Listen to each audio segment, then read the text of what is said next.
আমরা জানি বেটি বাঁচাও বেটি পড়াও এই যে বিষয়টা সবাই আমরা জানি। মাননীয় প্রধানমন্ত্রীজি এই স্কিমের যে উদ্বোধন করার সময় প্রথম আমরা যখন শুনি তখনই আমাদের কাছে লাগলো যে এটা একটা বিষয়, কত ইম্পর্টেন্ট বিষয়, যে আমাদের বেটিদের বাঁচাতে হবে।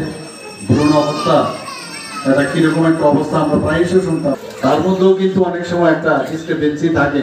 100% যে ইউএসজি রিপোর্টে সেটা কনফার্ম সেটাও না, তারপরও এই ভ্রূণ হত্যা করা হতো। তার জন্য আইন হয়েছে, মানে আজ আর 50-50 হওয়ার না, আমরা অনেক নিচে।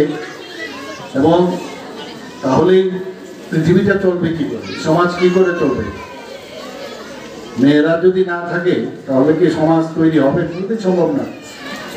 আর আমরা তো হিন্দু ধর্মে বিশ্বাসী, আমাদের যত দেবদেবী আছে সেই মা দুর্গার থেকে আরম্ভ করে কালী, সরস্বতী, লক্ষ্মী সবই তো মানে নারী বন্ধনাই আমাদের করতে হয়। একদিকে আমরা করি, আবার আরেকদিকে যদি এই ধরনের একটা একযোগনীতি থাকে তাহলে তো মানে মানব সভ্যতাই এক্সটিংক্ট হয়ে যাবে।